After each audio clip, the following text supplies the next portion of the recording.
Aristoteli dhe Platoni, nxënësi përballë mësuesit, ku një mendën dhe ku përplasen ata.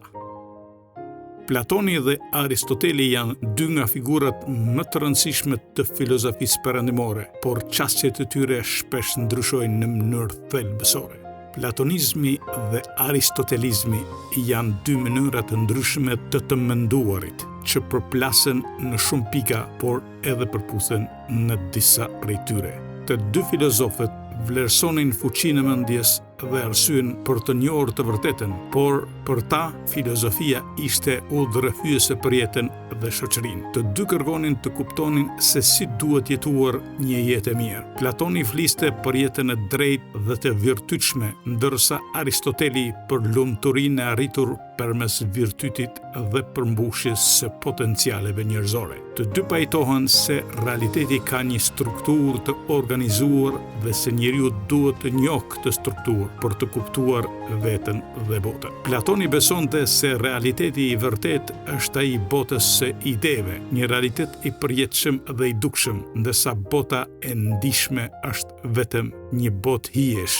Aristoteli refuzonte këtë teori të mësuesit e tij, duke argumentuar se forma dhe materia janë të pandashme dhe se realiteti është konkret i përbërë nga sendet që përjetojmë me shisa. Platoni nga ana tjetër besonte se njohja është një rikujtim i shpirtit nga një jetë e mëparshme dhe arrihet përmes arsyes. Aristoteli mendonte se njohja vjen nga përvoja shqisore dhe analiza logjike, ndërsa Platoni në Republika e imagjinon një shtet të udhëhequr nga filozofët, ku individet ndahen në 3 klasa sipas natyrës së tyre. Aristoteli, më pragmatik, mbështeste një qeverisje të ekuilibruar midis aristokracisë dhe demokracisë, duke theksuar rëndësinë e jetës qytetare dhe virtytit praktik. Platoni e shihte artin si një imitim të dobët, si diçka që mashtron mendjen dhe duhet të kufizohet ndikimi i saj në shoqëri.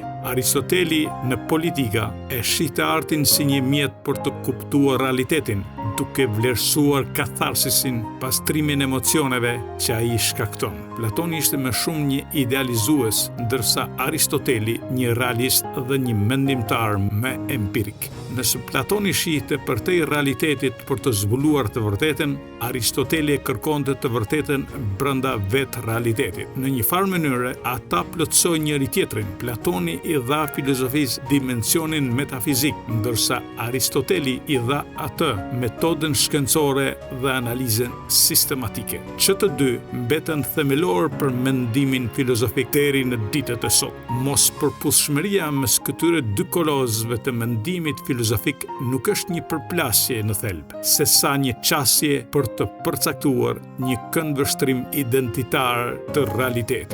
Në substancë nuk kemi të bëjmë me kundërshtinë në qëndrime, sesa në pasurimin e botës përmes mënyrës se si ata i qasin kuptimësisë së themel. Platoni e kërkonte të vërtetën në botën e ideve, në një realitet të përjetshëm dhe të pandryshueshëm. Për të, gjithçka që ne shohim është vetëm një hije e realitetit të vërtetë, ndërsa Aristoteli, përkundrazi, e kërkon të vërtetën në vetë botën materiale, në përvojën dhe shqisat. Në vend që ta ndante realitetin në 2 nivele, ai argumentonte se forma dhe materia janë të bashkuara dhe se e vërteta duhet kërkuar në ligjet e natyrës dhe në përvojën konkrete. Platoni triumfon në fushën e ideve dhe etikës. Ai na mëson se e vërteta dhe e mira nuk janë thjesht çështje praktike, por kanë një dimension më të lartë, të pavarur nga bota materiale. Idetë e tij mbi drejtësinë, moralin dhe shtetin e përkryer kanë frymzuar filozof, teolog dhe mendimtar për shekuj me radhë, ndërsa Aristoteli fiton kur bëhet fjala për shkencën, logjiken dhe studimin e natyrës. Metoda e tij empirike i hap rrugën shkencës moderne. Përmes analizës së tij të politikës, etikës dhe artit, ai krijon një qasje më praktike për zbatueshmëri më konkrete për botën reale. E vërteta e madhe që do të ushqente mendimin racional dhe qëndrimin në themel të kuptuarit të botës sipas eterëve të filozofisë nuk qëndron vetëm në njërin skaj. Ajo gjendet duke kombinuar vizionin e Platonit dhe konkretësinë e Aristotelit. Platoni na mëson të kërkojmë ideale, ndërsa Aristoteli na ndihmon të zbulojmë ato në jetën e përditshme. Nëse Platoni na ndihmon që të ndrojmë, Aristoteli na mëson si të ndërtojmë.